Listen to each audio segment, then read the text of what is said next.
Why are there so many shows starring Muppets and dozens of movies too? They said they'd watch everyone and they mean it. It's something that they've got to do. So now they've pledged you a lifelong commitment. The Muppets, Matthew and Sam.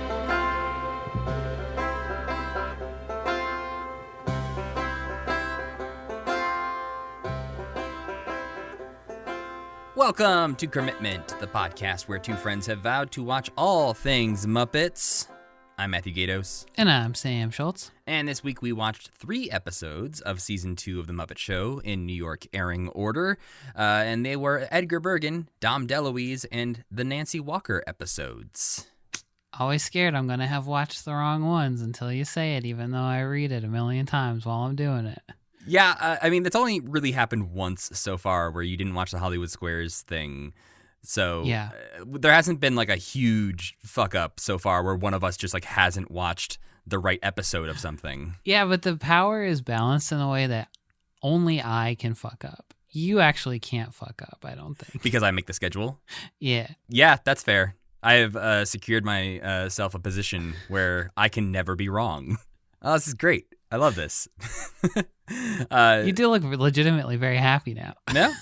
I think I was worried that like I could screw something up, and then that fear was creeping in, and then you reassured me that no, there is no chance that I can screw this up. I would have to like forget to watch anything that week to really screw it up. I have all of the reading the schedule correctly and all of the editing and posting. So it's 2 things that I can and do often screw up.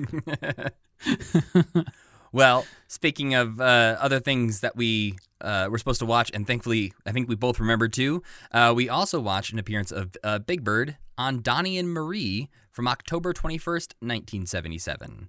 Let's talk about what we're here to talk about, Sam, and you can tell us all about the things we watched this week. On October 7th, 1977, ventriloquism legend Edgar Bergen and his dummies Charlie McCarthy and Mortimer Snurd guest starred on The Muppet Show. So a little background on Edgar Bergen. He was a vaudeville guy. He had Charlie carved in 1919 and performed with him until his death in 1978, which was the year after he recorded this episode. He is also the father of Candice Bergen, who we have seen more than almost anyone else at this point, I think, for some reason. Yeah, I'd say we saw her on SNL and we saw her in one episode of The Muppet Show. So I guess, Julie Andrews is pretty high on that list. Oh, yeah, and the 9 to 5 lady. Lily Tomlin. Lily Tomlin. We've seen her a couple times. Oh, and Perry Como. Almost about the same. Perry Como. Candice Bergen is maybe 8th on this list. Yeah. Still a weird one to be that high on the list. His episode's backstage plot revolves around Fozzie trying to start up a ventriloquist act of his own, getting tips from Edgar, and then ultimately performing his act with his own handmade puppet named Chucky. Fozzie is frustrated during the act because Chucky will not respond to any of Fozzie's prompts for jokes or punchlines or anything like that until Kermit runs out on stage and tells him that he is supposed to also be doing the voice for the dummy as well. The dummy also is, of course, alive. It is revealed at the end and has some one-liner, I forget. Highlights in this episode include Edgar and Charlie in general, who are just like sweet and charming and clearly extremely old and very slow-paced, but also fun to watch. And a truly strange skit where Gonzo wrestles a brick. And this skit, I think, is only really standout because it occurred to me partway through that it almost seems like an apology for that sex and violence skit that is the wrestling skit, you know what I'm talking about? Yeah, where they get tied up into knots. Yeah, they feel similar, except they finally figured out how to make the wrestling actually move and work. Anyway, next week, actor Dom DeLuise joins the Muppets. Dom DeLuise was an extremely prolific comedy actor in the 70s and 80s, and at the time, I assume he was best known for Blazing Saddles. But maybe to younger people who listen to the show, he would be known for voice acting in things like All Dogs Go to Heaven or A Troll in Central Park or Fievel Goes West or all of the scariest cartoons that you watched as a child. Yeah, Not to the me, nice like Disney his ones, voice, the creepy ones. his voice is way more recognizable to me. Obviously, once I watched the Muppet movie and other things growing up, I recognized him as a person. But his voice was the most recognizable thing to me as a small child. It's also worth noting that we saw him on the Flip Wilson show earlier in our viewings. He came out. And like had turned Flip Wilson into a toad, but not really. Remember, we weren't sure whether he knew the whole story that was supposed to be going on in that skit. I do. I forgot all about that. And there's also a thing that I will bring up later where he interacted with the Muppets that we did not get to watch. So his episode's backstage plot revolves around Miss Piggy, an employee that she has hatched to get Kermit to pay more attention to her by paying off the audience to go wild whenever she's on stage, and having Scooter send her flowers and fan mail, but her plan doesn't really work very well, so she resorts to pretending like she has a better offer than the Muppet Show and that she's going to have to leave. Kermit knows what she's doing and calls her bluff and fires her, but she can't go through with leaving, so she goes and cries until he gives her old job back with a pay cut, because either she gets paid and Fozzie doesn't, or all of a sudden they're getting paid now that it's season 2. Highlights in this one include a skit where Dom DeLuise is an astronaut on the planet Kuzbane that gets into an altercation with the local wildlife and eventually is absorbed into their hive mind. And another fun skit where Dom is the proprietor of what is basically like the Humane Society, except all the pets are horrible monsters. And then there's also a really fun part where he and Piggy are sharing a dressing room and fighting with each other that I thought was very endearing. Finally, on October 28th, 1977, Nancy Walker is the guest star. I did not know who this person was, but she was a Broadway and film star in the 40s, and at the time this episode came out, she had become a breakout star on the Mary Tyler Moore Show as Valerie Harper's character's mom. Rhoda gets a spinoff, takes her mom with her on the spinoff. The mom's a big star on the spinoff. Yes. So that's the complicated way that she is famous. So she's a regular cast member on a big sitcom at the time, basically. And she had been the Bounty paper towel spokesperson for 20 years or something. Oh. She played a waitress in Bounty paper towel ads who would clean up spills with Bounty paper towels to show off how absorbent they were. And she did that role for 20 years. What the hell? Yeah. This episode, Kermit calls in sick, and Fozzie has to take over the responsibilities of host. And he, of course, does a really bad job for the most part, and the show goes completely off the rails, especially towards the middle when At the Dance and Veterinarian's Hospital go on stage at the same time. So after that, Fozzie's about to give up when Scooter gives him a letter from Nancy Walker that thanks him for doing such an amazing job. So then Fozzie gets the pep he needs to finish off the rest of the show, and Scooter admits to the audience that he is the one who wrote the letter because Scooter's good at his job now, and he was a good hire, I think. I mean, he's manipulative. He gets shit done, but not in the most honest ways. He learned how to use it for the greater good and not just his own good. That's how I feel. Because, the show, he's helping the show go on. There's a couple times in this one where he's doing that. Kermit does show up at the very end to be extremely rude to Fozzie and basically just tell him he did a bad job. And also to get everyone sick because he's, stay home, Kermit. Yeah, Kermit, wear a mask. There's a virus going around. You got the swine flu. So highlights here include the At the Dance and Veterinarian's Hospital mashup, which to me was one of the best things that we've seen on the Muppet Show, I think. And we get the return of Sam Eagle, who gives a speech on the evils of nudity before realizing that he himself is nude under all his feathers, just like every animal is nude under their various hairs and feathers. And Nancy is good too. Her skits and stuff are all good. She's a nice presence throughout the whole episode and kind of dips in and out of the backstage plot more than some other guest stars have. Finally, we watched a segment from Donnie and Marie, which was a variety show starring Donnie and Marie Osmond, who were a brother and sister singing duo who got their big break on the Mike Douglas Show. With all of their show. 20 siblings that they have. Oh yeah, I forgot they had a bunch of other. Yeah. The Osmonds are 12 kids deep. I don't know. There's a lot of them. I get them confused with the Partridge Family, who Partridge weren't family, actually a no, family. Not a real family. Right. Brady Bunch, not a real family. Osmonds, But real the Osmonds family. were a real family. But Donnie and Marie were the ones with staying power. Yeah, and they'll have shows pretty much on and off like I think up to now they're still like performing in Vegas and stuff together.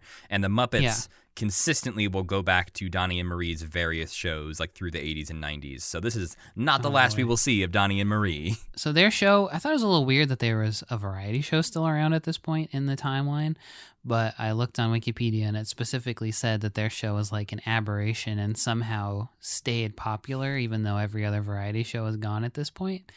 But I thought it was interesting. It took a dip in ratings after word got out that Donny Osmond was married. And so people who I guess were horny for him stopped watching. And that's what happened. So in the segment we watched, it was just like a regular TV show. I think it came on every week or something. But anyway, in this one, Big Bird shows up and he seems eager to shed his kitty educator reputation to become a primetime star. And I can't remember how, but Donnie and Marie convince him not to do that. And then they sing some songs, including Rolf Soul's signature song from the Jimmy Dean show, Friendship. And they should just let Rolf sing it again, for God's sake. But I don't think he probably ever will he? Not that I know of, but it is also not the only Jimmy Dean song that we heard in this batch, which was exciting. What was the other one? Consider yourself. Oh, I can't believe I forgot about that. Yeah. That's the part of Jimmy Dean show that makes me cry whenever I watch it. Yeah. And then I tried to look up what happened between like this time period. And nothing happened, basically. It's extra boring because Star Wars is still the most popular movie. And that's it. Well, the Muppets were doing some other things around this time period that we can get into. On October 4th, 1977, so just before this time period, Jim Henson did an interview for a show called Christopher Close-Ups. I tried to look into this, and it got real deep and weird real fast that I didn't understand. The Christophers... Is it a British show? No. So the Christophers are a Christian inspirational group, and they had TV shows and books and radio shows and everything. And Jim Henson did a couple interviews with them. This one to promote the upcoming like Muppet Show episodes, and then later on he'll be on again to promote The Dark Crystal. October 6th, 1977, Jim and the Muppets were on the Merv Griffin Show. I could not find much info about that particular visit. I just said that they were on. October 8th, 1977, there's an entry in Jim's Red Book that is pretty important that says, "Working with Jack Burns, story outline, The Muppet Movie." Oh. So this is they're building the bones for the Muppet Movie here. We're like 2 years out from the Muppet Movie, right? From it hitting theaters, yeah. I also was rereading some of Brian J. Jones's biography because I know we had been talking about Jack Burns leaving after season 1, and I was like, I feel like they mentioned something about that in the book, and there was something about that. There was a little story in there about Jack being fired from the Muppet Show after season 1, and Jim Henson had Bernie Brillstein fire Jack Burns because he said to Bernie Brillstein, "Jack makes my stomach hurt." What? So I think they had just like disagreed so much that it was like causing Jim like severe anxiety, and he was like, "Please get rid of this person who I cannot work with." What the hell? So why'd he come back and work on the Muppet Movie? I guess he liked him enough to keep working with him, but not like on a strict week to week kind of basis. I guess he liked his humor, but maybe didn't like working with him. Oh, so our theory that he gracefully stepped aside was complete bullshit. Yeah, he was actually fired, but I guess under like nice enough terms that he would work with them more on in the future. And the last thing the Muppets did during this time that we weren't able to see was on October 24th, 1977, the same day as the Nancy Walker episode aired. They were on the Mike Douglas Show, which we watched a lot of Mike Douglas Show back in the 60s, but there's not like a lot of the 70s stuff just is not out there. Like even clips of it is really, really hard to find. But on this visit, Rolf and Fozzie would sing with Broadway star Victoria Mallory. Dr. Teeth would sing Bein' Green. He is also green. I mean, yeah. I feel like his rendition maybe wouldn't be as sweet and touching. Kermit and Mike Douglas sing the Sesame Street song. They show the Lobster Swedish Chef clip, and before the clip is shown, our favorite nerd, Jim Henson, mentions to watch the lobsters closely so you can see them shooting at the Swedish chef. Well, that part is kind of cool. Yeah, but I just like that, again, finding that like very nerdy part of Jim Henson where he's like, "Oh, please pay close attention to the thing we're real hard on." But I did want to mention, back when we were talking about like the time period of October 1976, I think I briefly mentioned that there was a Mike Douglas appearance that we did not get to see, but didn't mention like what happened on that appearance. And when I was looking into this one, I found that one and thought it'd be worth mentioning. because on that one, Jim was promoting the Muppet Show, which had just started to air, and they showed some first season clips. But relevant to this week's stuff, on that episode, Dom DeLuise was also a guest, and Dr. Teeth and Dom DeLuise sang Tenderly together. But yeah, it was worth noting that Dom DeLuise has had a few run-ins with the Muppets by this point, and obviously will then be in the Muppet movie pretty soon. But yeah, October 7th, 1977, Edgar Bergen, the 7th episode they produced for the second season. It was funny that your 2 highlights are my 2 lowlights of the episode. Oh, you didn't like them? You didn't like Edgar and Charlie? I like Charlie. I didn't love Edgar. He was really old, okay? Yeah, and it felt like one of those things where, I don't know, I felt like somebody should have like thought about this a few minutes more and then made the call of like, you know what? I think it was a good idea, but maybe in practice, not as good. To have him on the show at all. Yeah, he just seemed a little like out of his element at times, where he was like clearly like looking around like, okay, I'm supposed to go here now. I'm going to look at the monitor. I'm going to do this. Like he was very clearly making a TV show. Oh, I didn't pick that up at all. I think there was weird body language from him, but to me that was just the concentration of him being so good at doing the puppet, you know? Because the little guys, they seemed real to me. See, I like Charlie in like that, like it's very old timey, charming kind of way. Like you watch an old movie and the special effects are really cheesy and bad, but like you can acknowledge the charm that is there, and like, oh, that's how they used to do it. It's good. Yeah. Like that's kind of how I like Charlie, where I was like, okay, this is not as good as a Kermit, but it's all right. Like I do like that they routinely acknowledge that you can see Edgar Bergen's mouth moving. But yeah, you mentioned that Edgar Bergen would die not too long after this episode. He does, before he dies, makes a cameo in the Muppet movie that we previously talked about. And yeah, and the movie's dedicated to him. Yeah, because he died not that long after filming those scenes. But one interesting thing, too, that I found out since we recorded our last episode, the number of seconds that Scooter says at the beginning of the episode, I was like, it's weird that he says a different number every time. Like, in my head, he was saying like 15 or 20 every time. But it turns out like the number he is saying is actually the number of seconds until Kermit is on screen to introduce the show. What the hell? Yeah. How do they know? I don't really know. They must record that for after they do all the rest of it? Maybe, but that doesn't really make sense either, because they like don't know that like how long's Edgar gonna take to say the thing. I think maybe, I don't know. No, I mean they film and cut the whole segment. They see how long that takes. Then they go back and they have the close up of Scooter opening the door, retroactively saying how long it would take. That seems like so much trouble. I thought it was always 15 seconds. I guess I haven't been paying attention. Yeah, no, there's one in this. I think the Edgar Bergen one is like 25 seconds to curtain. I think the Dom DeLuise is 18 seconds to curtain. I'm sure that somebody has a spreadsheet out there of all of the seconds to curtain and who gets the longest and who gets the least. But yeah, it is apparently. I stopwatched it for both Edgar Bergen and Dom DeLuise to see, and it was like obviously a half second, a second off or whatever, but it's very close to what he says to when Kermit is on screen to introduce the show. I miss the old theme song officially now. I have a similar feeling, and I want to know what is setting it off for you that's making you miss it.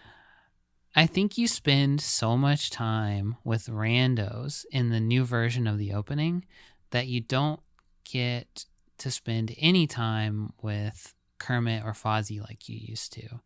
And I want to call him Wallace and Gromit every goddamn time. The Statler and Waldorf thing doesn't work because they don't even tell jokes. They're just like, we're late for the show, and then they're like walking up to the box.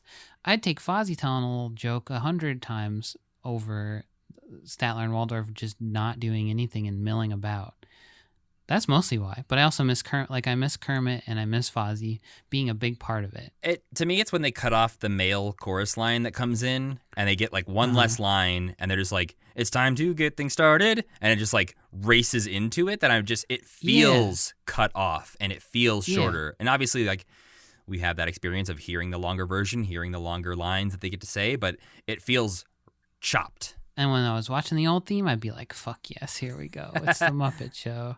And this time I'm just kind of like, okay. And then another thing about this episode, this episode was not one of my favorites. I did like the guest star element of it, but this one had so many goddamn chickens in it. It's got a lot of frickin' chickens, which some work more than others for me. Uh-huh. But yeah, it starts off like the first sketch is our old friend TR the rooster with a chicken choir doing the same thing that I talked about previously. I don't always love is when they try to do sort of like an a cappella song that you kind of have to figure so out annoying this time. what they're going to do. And you're like, I think it's that song, but I can't really tell. I had to look up Muppet Wiki and see what song it was. Yeah, I didn't know until Statler and Waldorf like say at the end, like chicken singing babyface, and I was like, that's what that was. Okay. I do enjoy in that sketch that like one of the chickens gets really, really intense, but Yeah. up until that moment, I was not enjoying that sketch at all. No, me either. And even after that, I was kind of like, okay, I get it. And then, did you notice that TR is in the audience and on stage? Yeah, I think that's a reused crowd shot from the Harvey Korman episode when he's like doing his chicken stuff. I think that's when it's reused from something, but that's why TR is both in the audience and has just performed. Ugh, they can time out how long it takes Scooter after Scooter says that, but they can't switch in a different audience reaction. Well, they clearly like wanted a chicken reaction shot that like chickens were enjoying the sketch, but they didn't want to re-film a whole new chickens audience sketch. I get it, but also yes, TR does immediately break the like logic there. He's very recognizable. And then we get the backstage section where Charlie McCarthy and Edgar Bergen are hanging out. And this was one where I was like, this is a little rough for me. And I think this brings down a lot of the episode is because Charlie's making a lot of jokes that I don't get.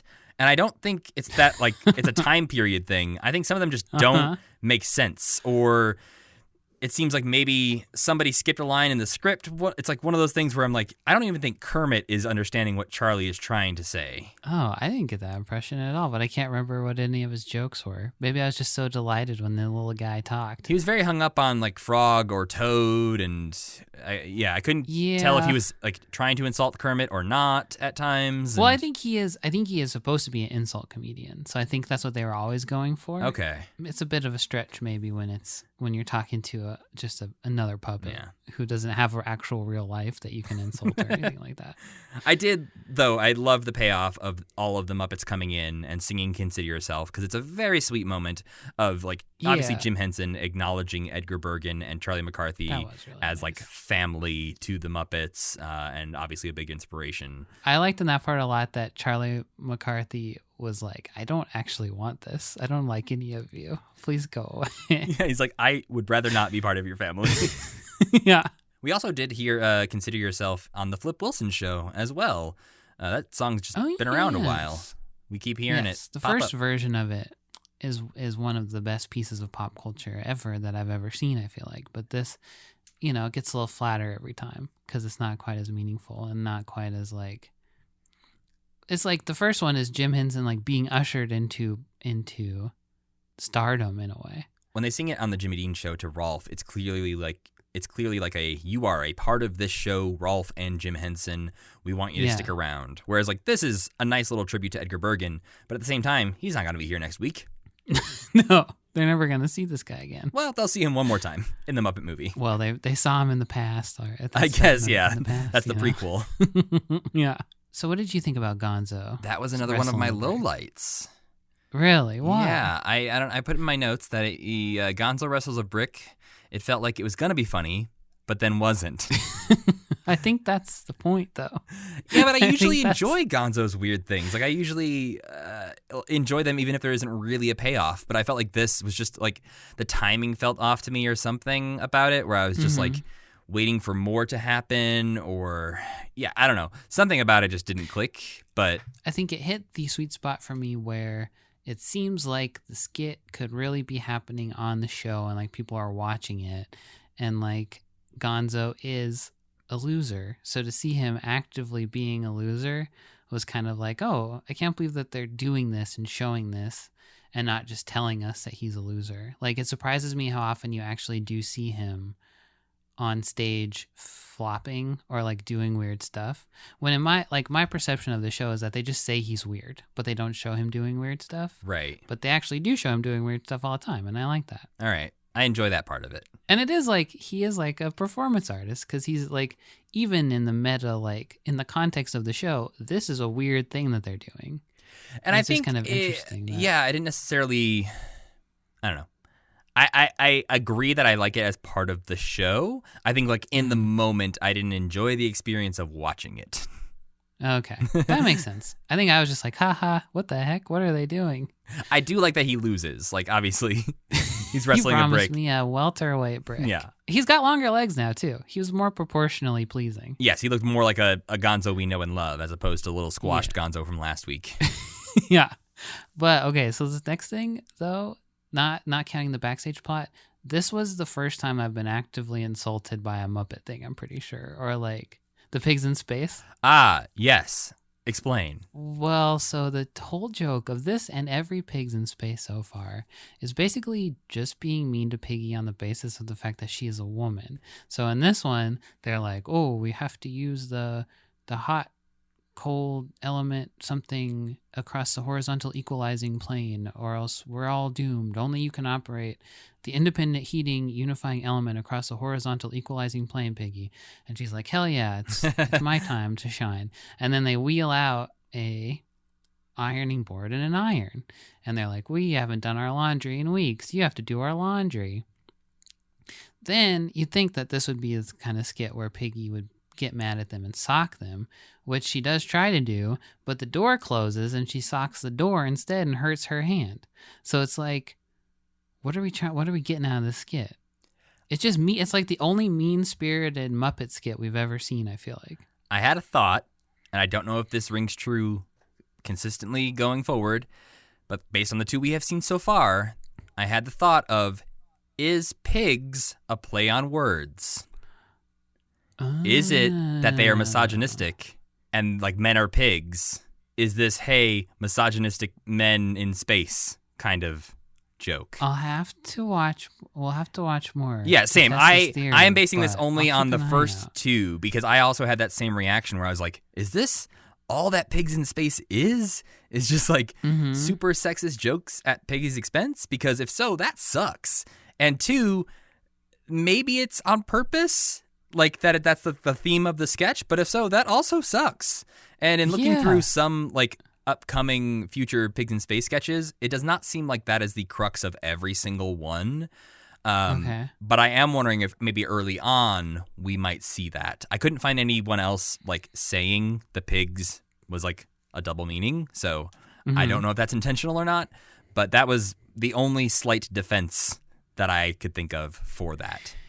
It's just so weird because they're never mean to Piggy in that particular way. They're mean to Piggy about all kinds of stuff in this show. Well, and like you mentioned, she usually gets her comeuppance, or she gives comeuppance or whatever. She usually gets to karate chop them, and she gets to whack somebody. Yeah, she didn't get to whack anybody in this, and that was the part that was like, if she had hit Link in the head with an iron, then I would have been like, terrific. They could have done a Home Alone thing where he got an iron imprint on his face or something, but instead it's just like, ugh. I don't know. Nasty. Yeah, I don't love it. Next up, we have a UK spot, which I can't believe I'm saying this, Sam, but the UK spots are becoming some of my least favorite parts of the show. They're losing me. They're losing me big time. They're really leaning into the UK half of a UK spot. Not with this one in particular, but kind of. Yeah, so this is Rolf singing Show Me a Rose, which is a Groucho Marx song, and nothing happens. No, and the song doesn't make it. I feel like if I had seen Groucho Marx sing it, I would have been like, oh, Groucho Marx is singing this. It must be funny. But instead, I'm so conditioned to think that this is a weird British song that I was just like, okay, British people, I don't know what the fuck you're talking about yet again. Yeah, because we get some of those later on in this pack of episodes where I'm just like, I think there's a joke there that I am not getting because everyone seems to be really loving it. But this one didn't even feel like that. This just felt like it's supposed to be like a jokey, like satirical love song. Like it's like making fun of love songs. Again, it did not land for me. No, I think it's just like kind of an almost nonsense song that I think we're too far away from its context for it to make any sense to us as that. Yeah, we've lived through the era of Weird Al. We know that just Yeah. songs that are supposed We to be know funny real because parody. yeah. Get with it, Groucho Marx, whoever you are. Listen to some Weird Al. Hone your craft, then come back. But yeah, I agree. The UK spots in this batch were no good. But you know who else is also no good? I hate Mortimer Snerd. He's just a Jeff Dunham character. There's like a specific Jeff Dunham character that is just the same exact character, who's just like the dumb Southern guy. Oh no, you're right.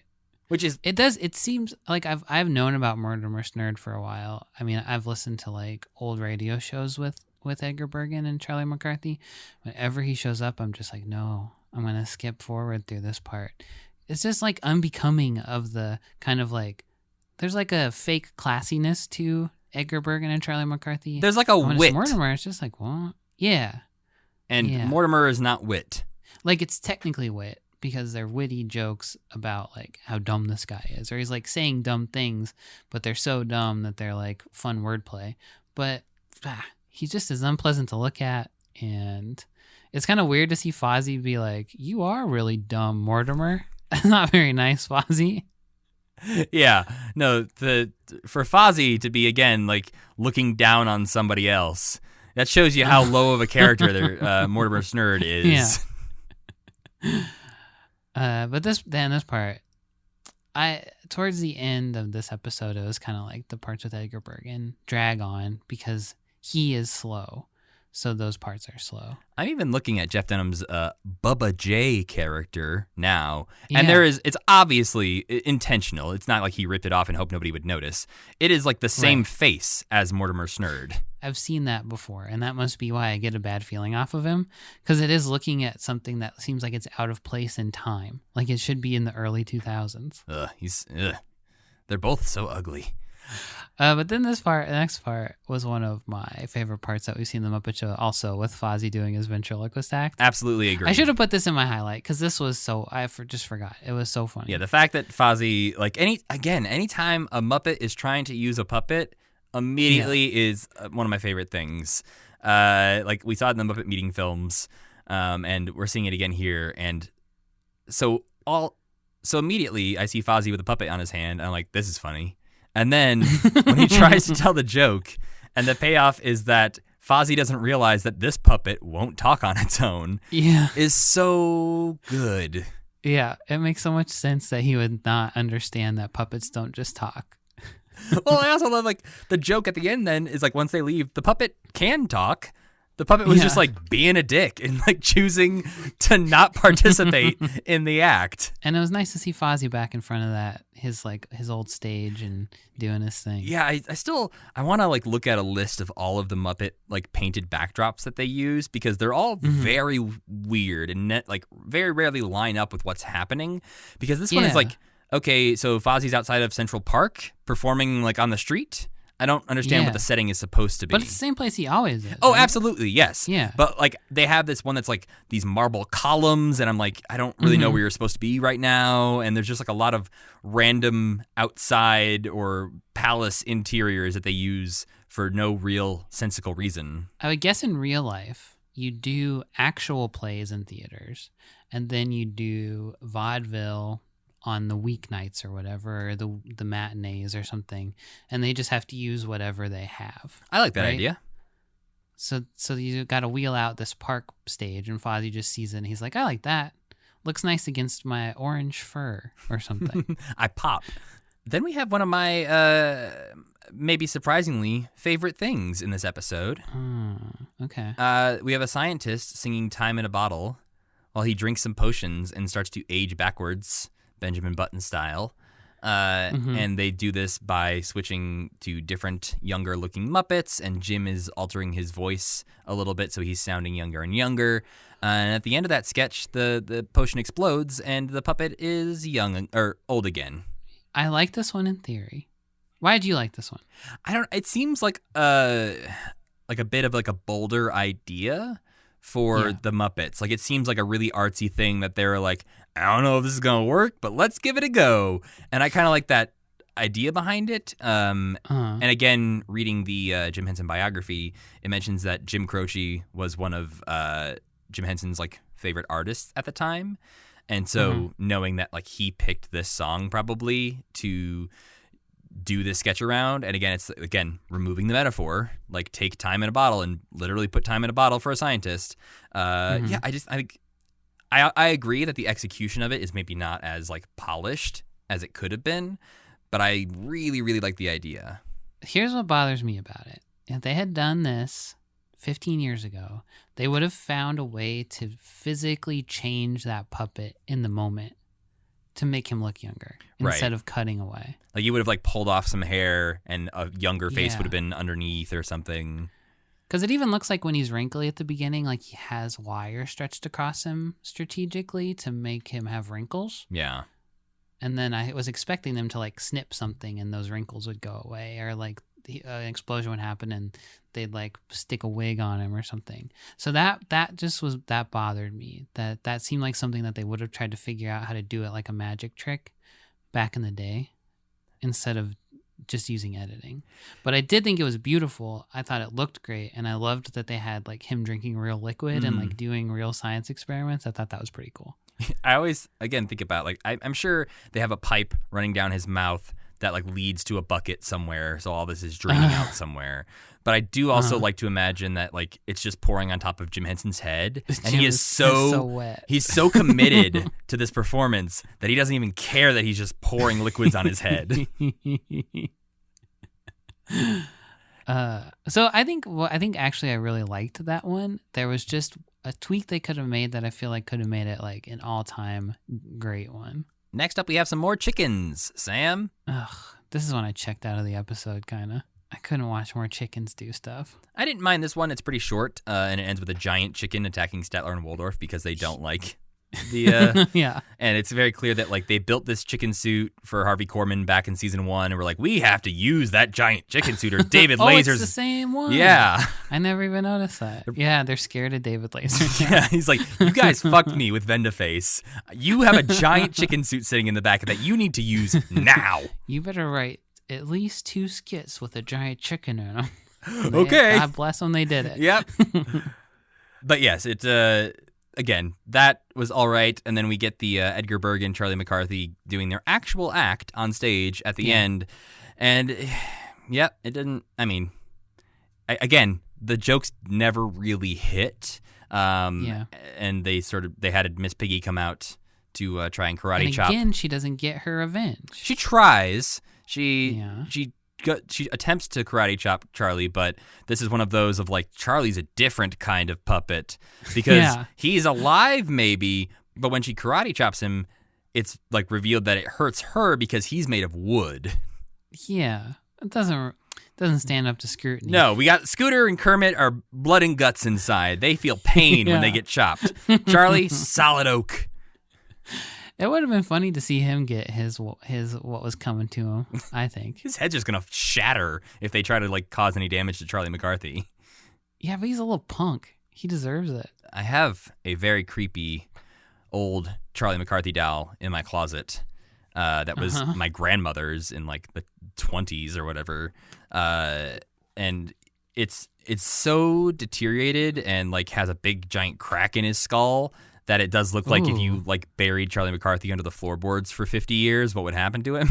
And I have this like big dream of like refurbishing it and making it look nice and shiny and new, but that's never going to happen. Maybe. I know you. It could happen. Sam, I haven't finished my Halloween costume, which is due in like 3 weeks. Oh, fuck. I forgot about that. Yeah. Not that we're necessarily doing anything for Halloween this year, but... I look at your updates and think, oh, good for you. It never once occurred to me that it was October. Yeah. So. It did to me the other day when I was like, shit, it's October. Uh-oh. Got to make a TV monitor holder. Got to find a wig. Got a lot to do, Sam. Mamma mia. Speaking of Mamma Mia, I don't know. I just tried to transition there. Didn't work. Yeah. Dom DeLuise is here.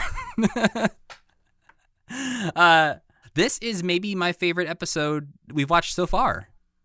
In the whole series? The whole series of The Muppet Show. I think this is my favorite episode we've watched so far. This was a really good one.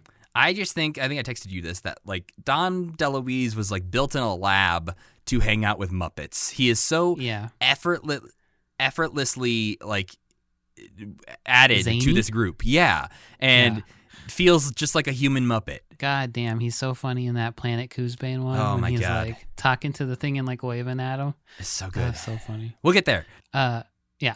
I did not understand this Miss Piggy opening number. It should have been a UK spot. yeah. It's a British music hall song, which is like what Uh-huh. their go-to thing is now, which is unfortunate because they're all duds. And this is don't. Sorry, England. Yeah, I mean maybe they have some affinity for these old like vaudeville whatever music hall songs over there, but we don't here, and I've never heard of any of them, and they all are bad. This one's "Don't Dilly Dally on the Way." I was trying. I thought there maybe was some like sexual innuendo happening in this one, but I couldn't really figure out if that was the case. I think the only upside to me Yeah. of this was it's another one where we get to see like the whole stage with Statler and Waldorf, and I am not entirely sure how Piggy is being performed. He must be standing up inside of her dress to a large extent. That's what I'm thinking. Like like they built the dress just in a way where it's covering him perfectly because she's standing on that stage, and there's no like weird like sometimes you'll see on Raw for other characters like a weird hunchback thing happening where Jim Henson's head is hiding out, but you don't see any of that on Miss Piggy. So it was Yeah, he's just standing up really straight with his hand up there. yeah. Huh. I don't know. So again, technically interesting, musically meh. This is another one where it didn't, like in the last episode when I didn't really catch on that everybody was going hog wild for Gonzo's chicken dance. This was one where I didn't pick up that everybody was going crazy for Piggy either. And I think the only really the sign you get of that is like, which they've been doing with all of these musical hall ones now, is Statler and Waldorf join in and start singing along. Yeah. But that doesn't seem like totally out of character, and they didn't seem to be going crazier than normal for her. So yeah, that reveal that Scooter paid off the crowd to go nuts for her, I guess makes sense in that it made me go, oh, that's the only reason they like that dumb song. But Yeah. like then we see evidence that later on that they love those kinds of songs, so I'm not even sure. Yeah. I agree with you wholeheartedly that it didn't really make a whole lot of sense. But I do like that idea for a backstage plot of Scooter and Piggy paying off the audience to try and like build up Piggy's status on the show. And it works in later skits better. And after that, though, we get the one you alluded to that, oh my God, it's so good. We get Dom DeLuise on Coosbane as an astronaut. I feared for his life, not in the character sense, but in the fact that he's jumping around on this giant set that has a bunch of holes cut in it. And it's bendy looking, too. Yeah, it's clearly pretty like quickly thrown together as a set. I thought for sure he was going to go through it or fall in a hole on accident. And who knows, maybe he did in rehearsal. And we just didn't see that take, obviously.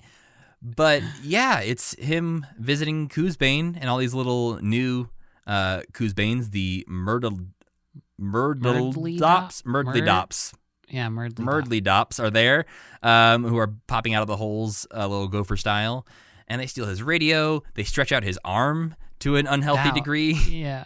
That one got me for a second. Like, he falls into a hole halfway and sticks his left arm in or right arm in, and then all of a sudden an arm pops out of another hole. And it's so like well timed and well executed that it is a very convincing illusion, even though I just know it's somebody else who's probably puppeteering the Murdledop, sticks their other arm up in the air that has a watch on it. Yeah, and then he is falls into a hole like for real as part of the story and becomes one of the Murdledops. Becomes one of them. He just has a fuzzy hat on, but still. He seems like he's having an okay time. Oh, yeah. All of his performance throughout this whole sketch is amazing. Like, the arm stretch gag works really well. When he gets up from the arm stretching gag, he's, like, acting like his one arm is actually... like his arm hurt? Yeah, he's, like, holding it like it's slightly longer than the other one. Yeah, he's so good. I don't get these animal drum solo ones. Yeah. And I'm surprised they did more of them. At least the other one was like, oh, he's going to sing this calm... relaxing song in a non-calm animal-like way.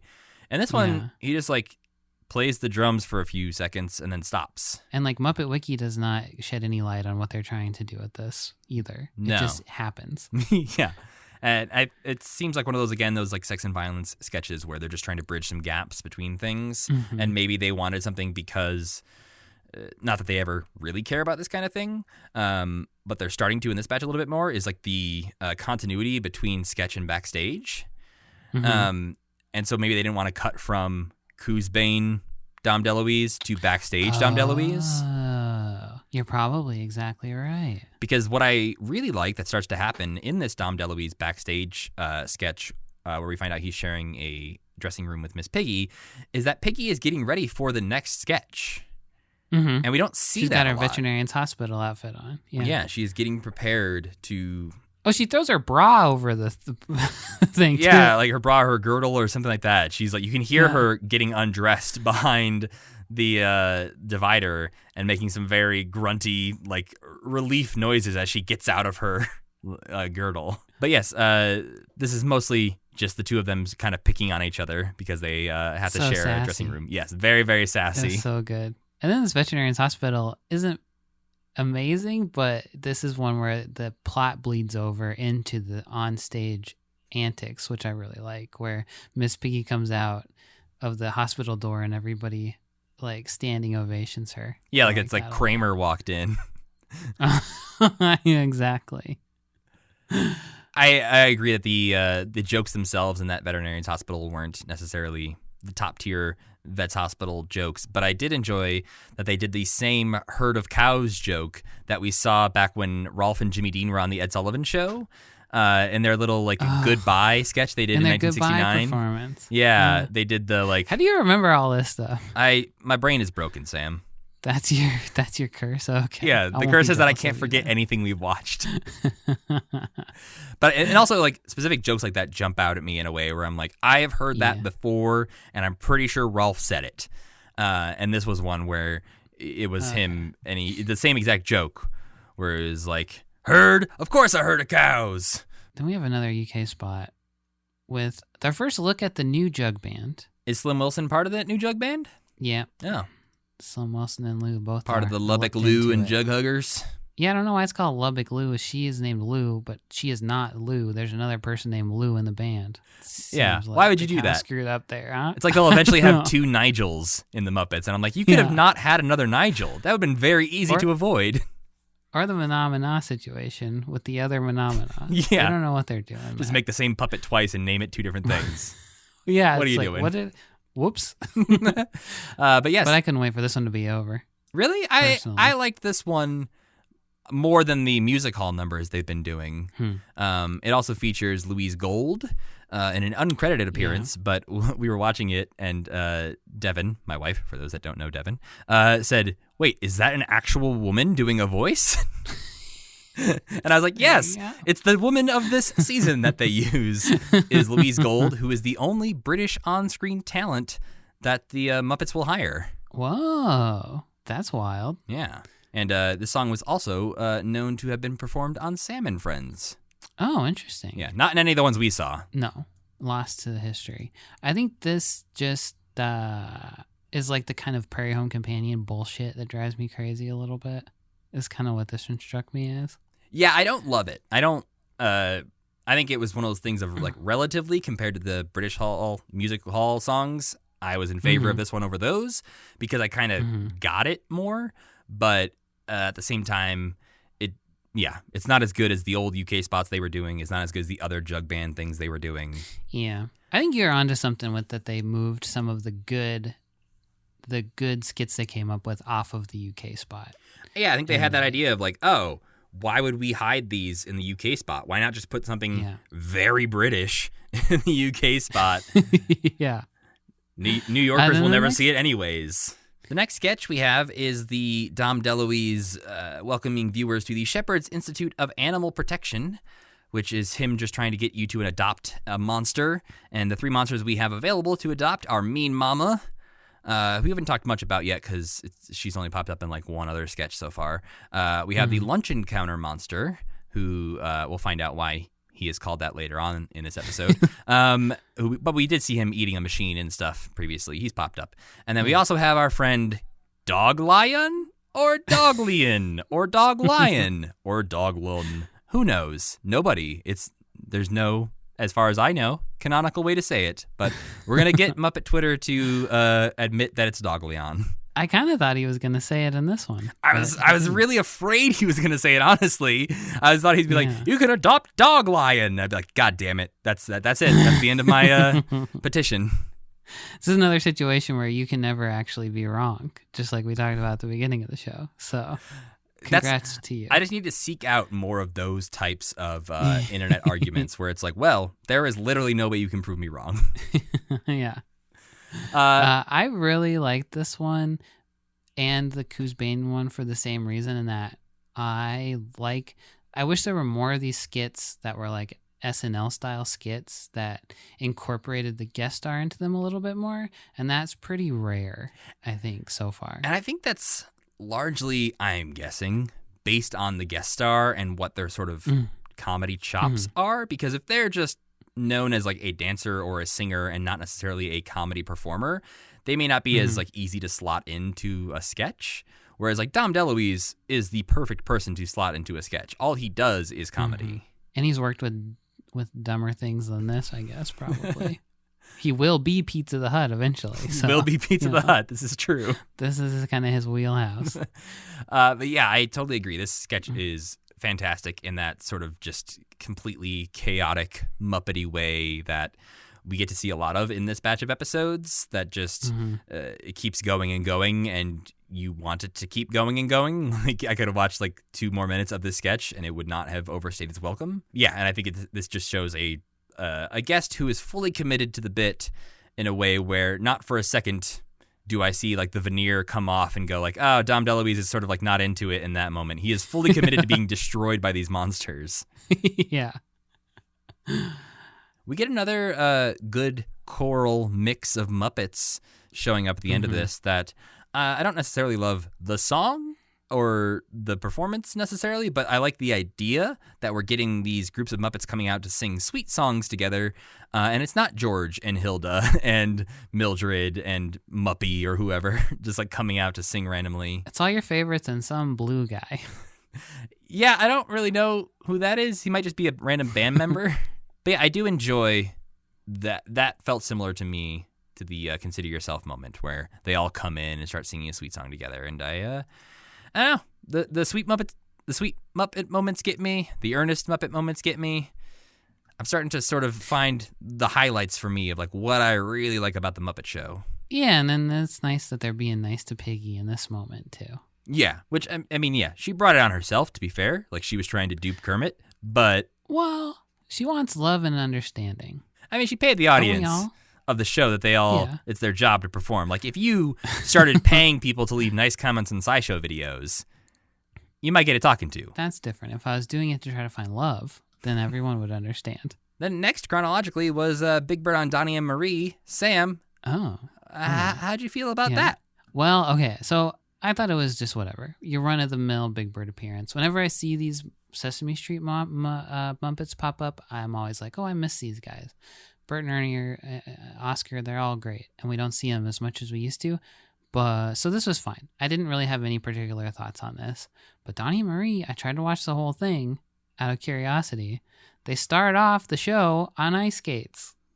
It's crazy. The whole intro, they're on an ice skating rink, and they have these backup dancers called the Ice Angels, and they all skate around and sing songs and talk about what the show's going to be. Then they do their monologue with their jokes on ice skates. So talented. So then I watched up until Big Bird, and then I was like, no, I can't watch anymore. This is too stupid. So then I skipped ahead to the Bernadette Peters part, because she's in this too, because I think she's cool. And I watched her. Is she on the Muppet Show? Was she already on the Muppet Show? She is not yet on the Muppet Show. I think we watch her in the next batch of episodes, actually. Yeah, okay. We watch her next week. So I skipped ahead to her, and she just sings like a normal love song with Donnie. Then at the end, there is... Wait, yeah, sorry. For a second, I thought you said Marie sings the love song with Donnie, and I was going to raise a red flag. No. Okay. They're brother and sister. Yes. Yeah.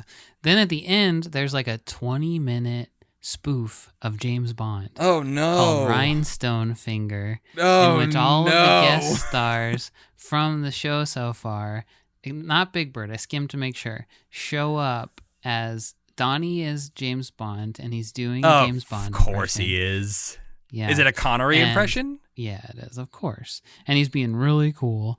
And there's kind of a fun Bernadette Peters thing where she's Moneypenny and he's giving her like presents from his last trip, but then she like listens to him or like opens them up and they're bombs and she has to like throw them and they explode. And that was fun. And I was like, oh, that's a nice little thing. And then to my shock, it continues and he like walks into M's office and he like gets a mission. Then he goes off and he like it's like Austin Powers-y basically. And he goes to like this like bedazzled man and has to defeat him. And Marie is like an evil spy. But it was bad and I couldn't watch it all. I was skipping through it. Oh but boy. I might go back and watch it because it was when I think of a 70s, like the perfect 70s variety show, this was really hitting the sweet spot. Donnie and Marie are just so devoid of any kind of like chemistry, or they're not interesting at all, and they were kind of not fun to watch. But you know, Bernadette Peters was great. This did. Sorry, Donnie and Marie. This special they did came out like a few months after The Spy Who Loved Me came out. Want to know a wild fun fact about that? Is that when they were doing that special, guess how old they were? Oh my God, they looked so young. They were are they twins or something? No. Okay. Donnie was probably 24. Marie was probably like 19. She looked really young. So he's 20 and she's 18. Oh my God. Yeah. What? These babies at a variety show. That's sick. It's so wild. She was 18. Yeah. You said? What the hell? Yeah, it's wild. Which means that like when they started that show, because that show had been on for like a year already, she was only 17 when she was like hosting her own variety show. Damn. Well, good for them, I Yeah. guess. Good job, Osmonds. Staying famous forever. I guess that's why they were extremely awkward, because they were extremely awkward. Right. They're awkward teenagers. Well, anyway, it was a fun watch, but it didn't quite match the like true unhinged insanity of like the one about adoption that we watched. I can't remember. Oh, yeah. The Julie Andrews, like, Yeah. 1-to-1. That's not right. I don't think. That sound. Is it? I think that might be right. Whatever. But it wasn't the weird and it wasn't as evangelical Julie Andrews adoption Yeah. problematic musical special that we watched. That was not very good. But that one's at least interesting to watch because it has Muppets all the way through. This one just has Muppets once. This so is don't the bother. like 70s version of Our Place that we like tried to watch in the 60s and we're like, this is too damn 60s for us. This is Yeah. very, very 70s variety This is too show damn in the 70s worst for way. sure. Yeah. But if if that is your thing, Donnie and Marie are performing in Vegas, so you can go see them if you want to. But next up on The Muppet Show, October 24th, 1977, the Nancy Walker episode aired. And as we alluded to, Nancy Walker was famous for a number of things, but most famously at this time, people knew her from Rhoda. And we open up with another sketch. The cold open is another, the guest almost being murdered by a Muppet. Why was that big monster standing on it? I don't know. Timmy Monster is just being a dick. We haven't even really Yeah. interacted with Timmy Monster yet. We've seen him in the opening this season, but he hasn't been around much. And in this one, He's just standing on her.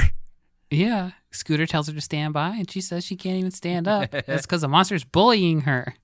She gets a lot of good jokes like that. Like, I don't love Nancy Walker like as a performer. I don't think like, yeah, I like what she gets to do in this, but I don't necessarily like her as a guest. It's a weird. Oh, I thought you. In my brain, that makes sense what I just said. But she gets a lot of jokes, specifically like old timey things like that, where it's like, stand by, I can't even stand up. Like she should have a cigar in her mouth at all times. The conceit of this episode, among my favorite backstage plots ever. It was so good. Absolutely. I love this idea that Kermit is sick. Like, it's one of those things where for a second I was like, oh, maybe Jim Henson was actually sick and they thought of a way to write it in. But there are many Jim Henson characters throughout this episode. He's in the so show otherwise. Clearly not the case. But I love like sticking Fozzie in charge. I think there's versions of this kind of thing that happens throughout the years with the Muppets where somebody else has to be in charge of something, whether it's Fozzie in this case, or I think Lenny the Lizard takes over the Muppet Show at some point, and it always works really well. 100% agree. Great concept for like a backstage plot, which again spills over onto the actual on-stage things in So good. We'll get there, but I totally agree with what you said in your recap that it is one of the best things we have seen so far in anything Muppets. It makes watching season 1 totally worth it in retrospect. Yes, we have gotten some real gold as we dug through some of the crap, I guess. I don't know. What do you dig through to get to gold? You don't dig through crap. You dig through dirt. I'm not a miner, Sam. I don't know how to find gold. You dig through other less exciting rocks. Yeah, that's what we'll call season 1. An okay rock. One of those ones you can like buy at like a tourist trap, like in a bag with like a little velvet bag where you just collect rocks for like 50 cents. Yeah. It's one of those rocks. Yeah, they're not worthless rocks. They're just rocks. Yeah. But we open up this episode with one of those rocks, one of those less shiny, less good rocks. Yeah. With a Crazy Harry sketch, which I'm never really a fan of. No. And a group of soldiers shooting a cannon for some reason. They're training, I guess. That guy shouldn't be standing out in the field where they're shooting the cannon. First of all, that's his problem. Yeah. But what is Crazy they Harry shouldn't be doing training. there? Well, yeah, that's the part that really bothered me. Is like, who gave him any authority? They look like they're Union soldiers. What, they could have at least dressed him in a little Union outfit. Yeah, he's Right. like, we've got 3 Union soldiers shooting at more Union soldiers who have like set up a target. Yeah. And That they're standing right next to. And they're like, use the cannon. This should be fine. yeah, and the whole joke is that they can't hit the target. They blow up everything else, including walls and houses and trees. And Crazy Harry is there because, explosions. But he's not working the cannon. He's not aiming the cannon. He's not contributing in any way. It seems like he's telling them where to aim it at first, maybe. Kinda, but they have a general out in the field with a giant target. I think they know. Yeah. Well, anyway, I didn't like this either. Good. We don't have to fight about it. It was stupid. Yeah. We then get Fozzie forgetting Nancy Walker's name, which is just one of those more signs of him being not the best host. But we do get a delightful moment from Scooter here when Fozzie realizes that he is actually in the next sketch that he was trying to introduce. And so he has to let Scooter take over. And Scooter sees this as an opportunity to try and sell some magazines because he's raising money for school. That was really cute. It's very cute. And also sort of like ages Scooter because clearly he's young enough that he's in school. Yeah. And I think I read somewhere that Scooter was supposed to be around 14 was sort of the idea. Yeah. Which He seems like a young high schooler. That makes sense to me. I see him as a little bit older than that, but I think there are enough moments like this that lend credence to the idea that he is still in school on sort of like an internship type of program that I'll accept that for now, but I feel like he like ages up a little bit over the years. At this point, I'd peg him as 16. Okay. Probably. I was seeing him as like young 20s, I think, originally. Oh. Well, the magazine subscription thing kind of blows out. Absolutely. The water, But then we get the... unless he got held back a bunch of times. Possible. Yeah, his uncle probably doesn't own the school he goes to, so he can't like get ahead over nepotism. Yeah. Then we get to find out why Lunch Encounter Monster is called Lunch Encounter Monster. A name he will retain for the rest of his always, and he shows up and stuff up until like the 2000s. Yep, but based on this one sketch, I guess they probably just offhandedly were like, "Yeah, use the monster. Which one? I don't know. The Lunch Encounter Monster." But yes, we get a delightful little scene where it again is monster eats stuff is the conceit of a lot of Muppet sketches. And this one is Nancy Walker at a little soda fountain type place trying to get some food and drink from Fozzie, who is playing the server. And every time he brings her a menu or a glass or something, the Lunch Encounter Monster devours it. And he crunches the glass and it shatters everywhere. It's cool. Yeah, I like there's like a little bit of like an improv-y moment, I think, there from Frank Oz at one point where it seems like everything was supposed to have been devoured, so there was like no evidence of the crime, but there's clearly like a lot of glass in one area, and Fozzie sort of like stops and is like, "What is this? What's happened?"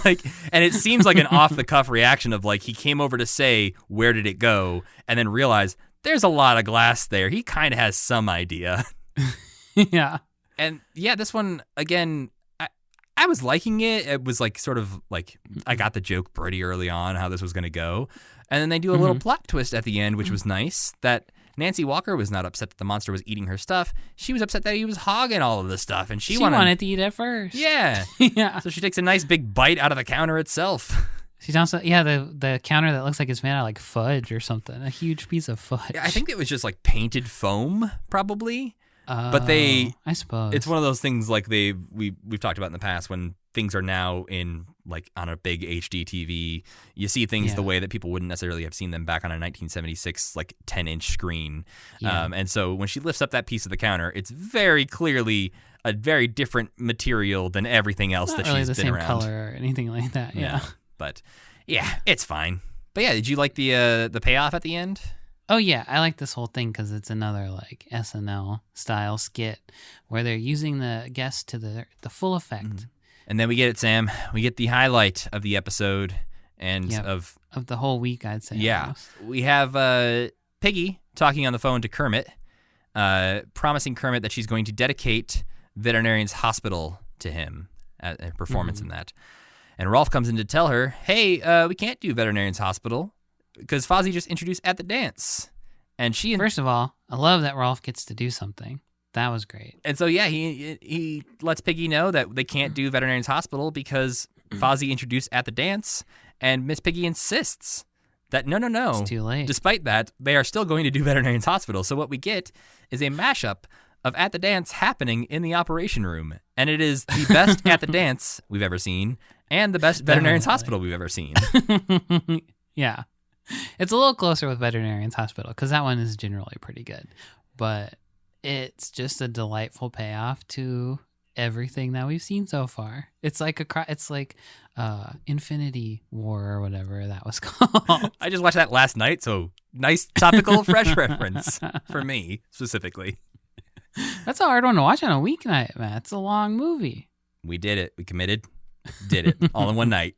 Yeah, I mean, there's not really much to say about this except everyone's dancing around while Dr. Bob and company are doing their thing, and they're both making jokes at the same time, and all at the dance jokes are hospital themed, and all the Veterinarian's Hospital jokes are dance themed, and it's the most perfect thing I've ever seen in my life. Yeah, I would say if you're not going to watch this whole episode after we're talking about it or before we're talking about it, check out at least this sketch. I think it's worth checking out on its own, and I hope we get to see more things like this where things go wrong in a way that builds on your prior knowledge of the show. The UK spot in this one is another Guess what? goddamn Another music hall. incomprehensible weird thing. I don't even understand what the guy's saying in this one. It's Burlington Birdie.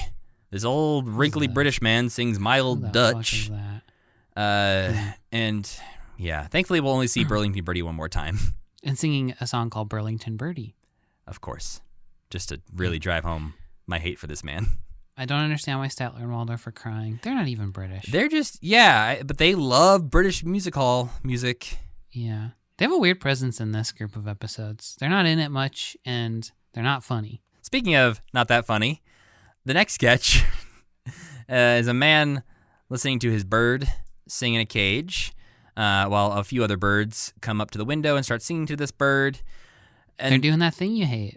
Yeah, they're trying. Acapella thing. Yeah, they're trying But to this sing time a they're not even song. singing a real song. No. And it ends when a giant chicken bursts through the wall Kool-Aid Man style. And this is the other use of that giant chicken suit.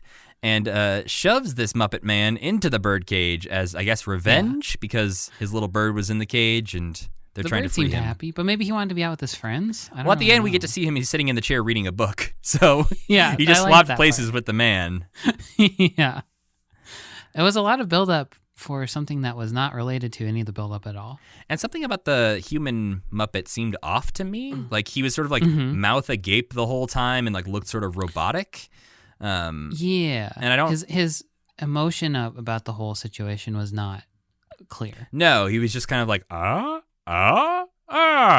you're just like, is that happy? Is that sad? Are you concerned about all these birds at your window? No, I don't get it. Maybe they used too many other guys and they had to be like, hey, you, key grip, get over here. Yeah, random British man, hold this Muppet. Blimey. Okay. Then we get a sweet little backstage moment that, again, all the Nancy Walker stuff has great payoffs. Because we get Nancy and Fozzie talking backstage where Fozzie's very worried he's screwing everything up. There's a weird moment where Nancy points out that he can't be doing too bad. The audience came back, and she points as if they can see the audience. I didn't like that. Yeah, it didn't work for me either. I was like, oh, you're breaking the fiction here a little bit that you can see the audience from your dressing room. Yeah. I don't buy it. But she then sings "Pick Yourself Up" to Fozzie, and Fozzie gets all happy and is it worked. The magic of song has transformed Fozzie's mood. But then she reminds him, it's just a song. You're actually in a lot of trouble. That was a nice little twist on it. Yeah. Yeah, because we've seen that sort of thing with like Joel Grey and other people having conversations with Gonzo or Fozzie or whoever and trying to reassure them and build up their spirits. And it usually just works. So it's nice to have the little twist on that at the end. And Sam's back, Sam. Sam has He's a doing segment. the thing we all know him for, preaching and being a killjoy. Yeah, he's being a little curmudgeon, saying, you know what, nudity, bad. And yeah, this sketch was apparently cut when they aired this Nickelodeon, which is funny. You can't mention nudity on Nickelodeon.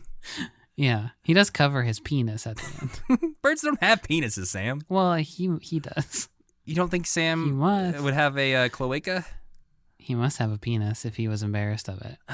He's got a full human penis. Why?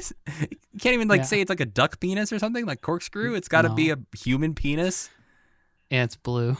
I guess that's at least slightly better. I've already thought about this for too long. Let's move on. I really like this next part too.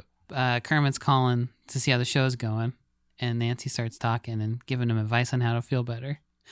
And then he says he's got swine flu. And then Piggy karate chops the phone. Yeah. It didn't sound like Kermit was making a joke. It sounded like he legitimately had swine flu. She should be really worried about it. Yeah. Which I think like she was before this moment. Like this is the thing that set her off. Yeah. But maybe he said, hey Nancy, tell Piggy I got swine flu. And he's laughing and chuckling, and she just is like, he says he has swine flu. But I do love the little banter between Gonzo and Fozzie. It's nice to see them That was nice. getting along. Yeah. I'm very excited. I guess that would reveal the timeline of when we recorded these. I was going to say something about looking forward to Muppets Haunted Mansion, but that episode already came out. It was good, or it was really bad. I'll edit the right one in when I know. And then what do you think of the closing number here? It's somewhat similar to the Kay Ballard Thog number. Yeah, Thog number that we saw, where it's just big monster dances with little lady. Sweetums isn't pretending to be something he's not, though. Sweetums knows what he is. He's a big monster. Yeah, and I think this works better. I don't understand how Sweetums is being controlled entirely in this sketch. That was exactly what I wrote down. Because there's a part where he's using both his arms, but also making his mouth move. And his eyes move in this. And how does he do it? I don't know if they were into robotics yet at this point. I feel like it's still a ways away from when they get into like robotic control. So I don't honestly have any idea because both arms are being used and not in like a Big Bird way where they're strung together. No, they're like spread out. Mm-hmm. When they're spread out, that does look like it could be a stick he had in there that he could like stick in and like latch onto something. Maybe, and that's why that one stays up. There's like a moment or two in this where I did notice that he sort of goes off screen for a beat, and there's a cut to something Nancy's doing, and then it cuts back, and he comes back into frame. And I'm guessing that's when they need to like switch out suits or anything. But even then, there was moments where I'm like, oh, he must be tacking up his arm to the side so they can come back and control the face. But that was never the case. He was using both arms and facial features all at the same time. So I want to read more into like the robotics thing because I know by Fraggle Rock they're using robotics in like the Gorg faces, but I don't know when that starts happening. And then like you mentioned, Kermit shows up at the very end, sick. There, getting everybody else sick, and tells Fozzie he did a bad job, and then immediately screws up his own job. Yep. What a dick. I think he's such an interesting character because like one of his main character traits is that he is mean, but people love him. I don't get it. I'm on his side. Okay, well, I don't know what that says about you. We've already established that I can never be wrong, so that's true. Neither can he. He always finds a way to weasel himself into being right. Huh. Okay, this is all becoming clear to me. This week's Muppet of the Week is Bork, Bork, Bork. Swedish Chef. I forgot we hadn't done him yet. Yeah, we haven't done him yet, and we saw him prominently featured in the Dom DeLuise episode. We've obviously seen more sketches from him in the past already, but yeah, we hadn't talked about him yet, and I was scrolling through my little character encyclopedia and was like, oh my god, how do we forget the chef? So yeah, obviously, it's right there on the tin, Swedish Chef. He's the Swedish guy who cooks food.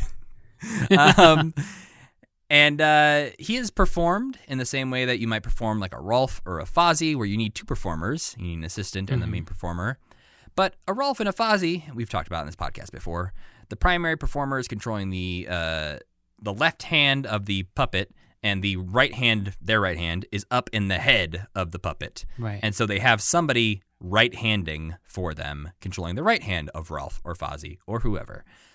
Swedish Chef is different because he needs to cook and do things where the hands need to be in sync and know what the other hand is going to do. So he is performed by Jim Henson and Frank Oz, but Jim Henson is just performing the head and doing the Swedish, I was going to say accent. It's mock Swedish. It's not actually Swedish. Sorry to burst anyone's bubble out there. But Frank Oz is then the two hands actually doing all the cooking and everything, just so that, he can control what's happening. It also adds an element of chaos, I would say, purposefully. Oh, absolutely. And it's also the only Muppet with exposed human hands, because he needs the dexterity to be able to grab and manipulate things. So it's the only Muppet that I can think of, at least, where you see human skin. Fingernails, yeah. And Swedish Chef, his real name, is either Tom or Megan. How so?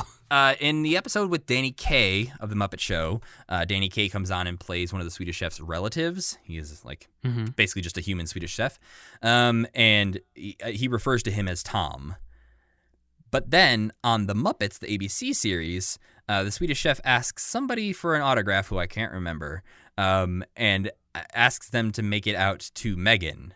And they're like, oh, is Megan your daughter? And he's like, no, me Megan. And they're like, oh, okay.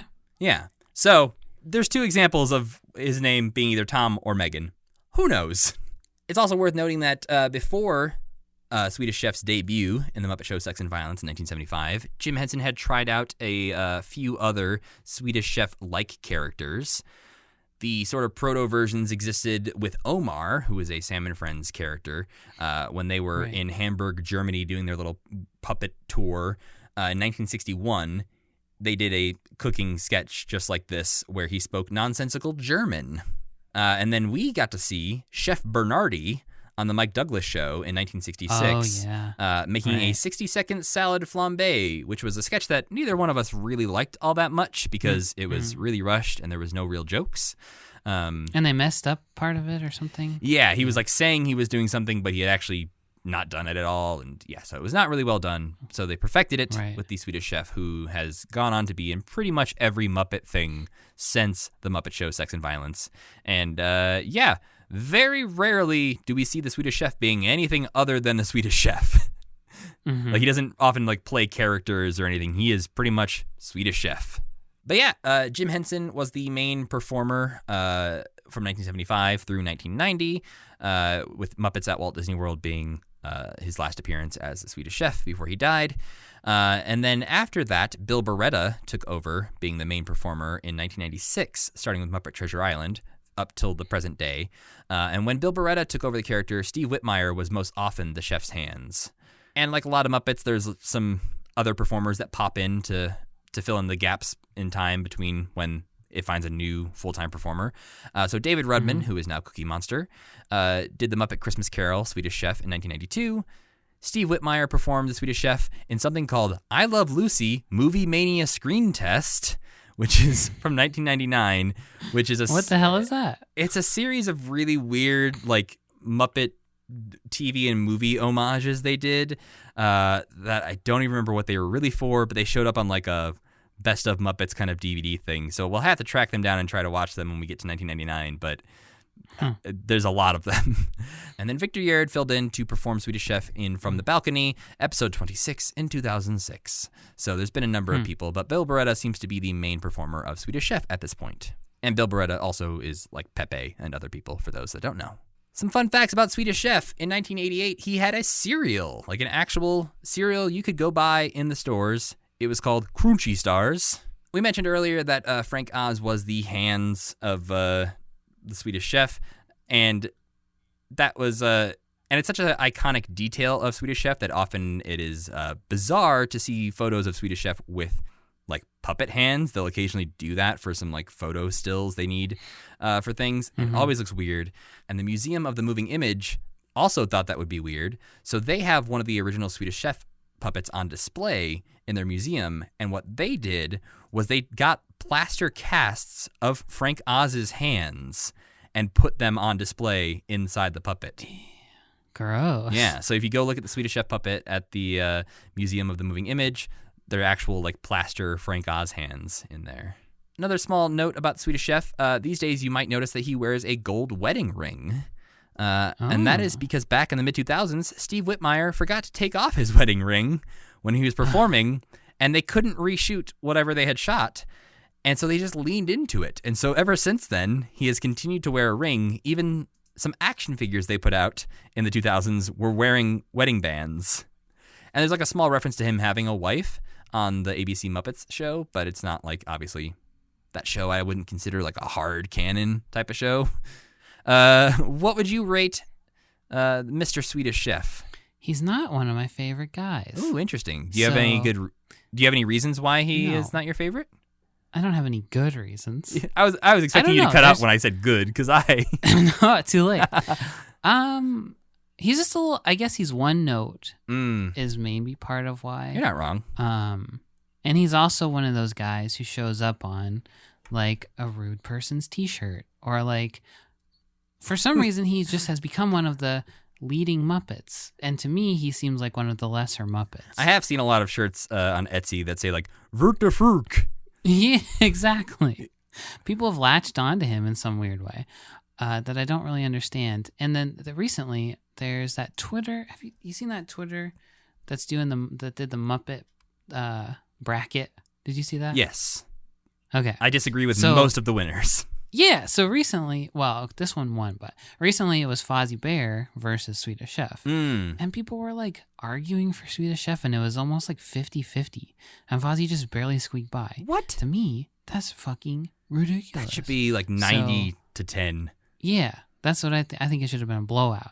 So, he just, I don't know. I don't get the Swedish Chef. So I'm going to give him a 1.5 stars. Oh, wow. No, I'm going to give him a 2. I'm going to give him a 2. You felt bad immediately. Yeah. Is it because he might kill you? Yeah, he's here right now. So. You just hear the bork, bork, bork, bork. What would you give him? I'm kind of in the same boat where I think I think he's one note, and I also the most recent portrayal of him on Muppets Now was so terrible that I hold that against him. He plays like a diva celebrity chef who's just awful the entire time, and I hate it so much that it just makes me dislike him even more. So I'm gonna give him a 40.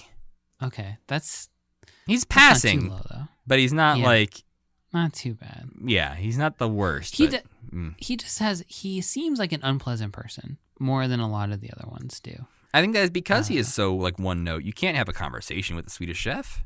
No, he's only lives for destruction. Ooh, I think I found maybe the worst Funko Pop I've ever seen is the Swedish Chef's Funko Pop. I'm not a huge fan of Funko Pops anyways. The only one I own is the Jim Henson one. But this one just doesn't look like Swedish Chef. It doesn't look like a Funko Pop either. It doesn't look like anything. Something got broken at the factory that day. Alarming. We'll post it on Twitter or something. Yeah. Sorry, he's truly disgusting. I'm going to curse you with that image. It's probably worth like $100 on eBay.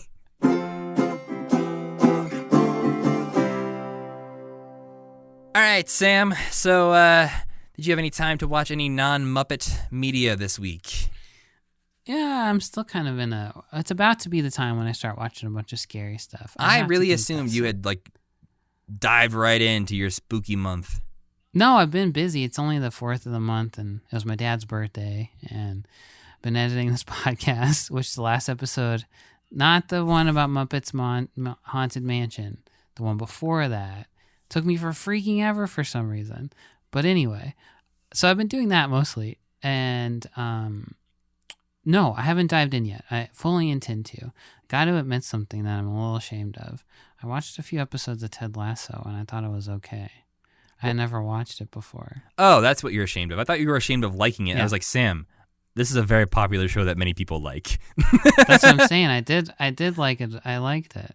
Oh, so you're ashamed Thought it that you was- like something that other thought it was people good. like. Yeah, unfortunately, I am. Oh, Sam. I don't think I agree with the criticism that it's not particularly funny, but I think it hits the Scrubs note for me, which makes sense because the guy who made Scrubs made this show too, and I loved Scrubs. I think you so- will find, this was my experience with Ted Lasso season 1, is that it ended up being very different from what I originally expected it to be. And it does not try to be as funny as you might originally assume it's going to be. Like, it turns into... Well, look, Matt, the only part I've watched is the last half of season 2, so... Why? Because I wandered in while I was on, and I was building... This is why. I was building Legos, and Rachel was watching it. And then she was like, I'm going to keep watching this without you. And she'd already watched a bunch of it without me. Then I said, no, I need to see how Ted Lasso negotiates the being in therapy, please. So I had to see that play out. I mean, season 2 is good, but I can't believe... Should I go back and watch season 1? Yeah, that's how shows work, Sam. There's a whole conceit of this podcast is not, hey, let's watch our favorite episode from season 5 of The Muppet Show. Also, that one guy sounds just like Grover. What? The one guy. The hairy guy. Roy Kent, who's I don't played know by any of their names. Brett Goldstein, who is the biggest Muppet fan in the world. Are you serious? He did a performance somewhere where he sang a medley of Muppet Christmas Carol songs in like 7 minutes. And he performed them with Oh. costumes and all these things. It was amazing. Everyone should go check that out. Wow. And literally every interview he does, he was like on Jimmy Kimmel the other day talking about like how he was a writer on the show that basically cast himself in the role of Roy Kent. He was like, I think I could play this character. And they're like, I don't think you can play this character. And he was like, I'll record a tape. There's like a really sexy, cool guy who everybody likes. But it's funny because he describes himself just like offhandedly. He's like, I'm just the weird guy quiet in the corner who likes Muppets. That's what they think of me. And I'm like, oh, that's like you describe yourself as a person who likes Muppets. I'm like, Brett Goldstein, you and I are going to be friends. Well, that's cool. Come on our show. You sound like Grover, and I think it's amazing. I do like that. He's my favorite part of the show. I love that. It's a guy. very good show. I think you just have to go in with, I guess, no expectations, because it is like if you go in expecting like an outright like Scrubs-like comedy, you're going to be disappointed. But Scrubs was a pretty tempered comedy as well. Yes, but I think this goes even more in the direction of heartfelt, emotional, like legitimately has moments that will make you cry. Yeah. Also, Rachel hates the theme song, and I've never heard it. She skips it every time. I do not dislike it, but I have skipped it every single time except for the first time. And they made a special Christmas version of it 1 week, so I left that one play. That's what she said. She said she liked that one, and it had claymation. Yes, it was very good. Okay. Well, I'll go back and watch it and update. It's good. I haven't watched anything else, though. It's not a good Halloween show. That's for damn No. sure. It's a good. Nothing's less scary than that. How about you? What have you been watching? Sports? Whoa, what? It's sports season here, Sam. There's a new hockey team to watch, the Seattle Kraken. Oh, yeah. Are they playing games now? They're playing preseason games, so they're not playing any games that count. But they're playing games that I've been watching some of. And yeah, it's nice to have a hockey team to root for that does not have an offensive logo like I used to. Being from Chicago. And yeah, so it's nice to have a new team to root for, to be excited about like watching them from day one. And then also watching the Chicago Bears play some football. All right. How are they doing? Very, very poorly. Oh, no. Literally, going into this last week's game, they had the worst rated offense in the entire league. Oh, haven't they done there have been a couple seasons where they've been the worst team, right? No, In the I last don't few think they've years? ever actually been the worst. Like when it comes down to record and offense and stuff like that. Usually, Okay. like somebody like the Browns or the Bengals is usually worse. Oh, The yeah. Browns just like go seasons without winning any games. The Bears at least win some. But yeah, looking at the stats going into this week's game, they were literally at like 32nd out of 32 teams. So Oh no. doing pretty poorly offensively. But yeah, it's I don't have any like actual TV ways to watch many sports, so I have to use my parents' login on various apps to try and watch games. But a lot of the games aren't available to watch in Montana, so I'm able to catch like every third football game because I don't want to go to a bar and be amongst people while I watch my sports.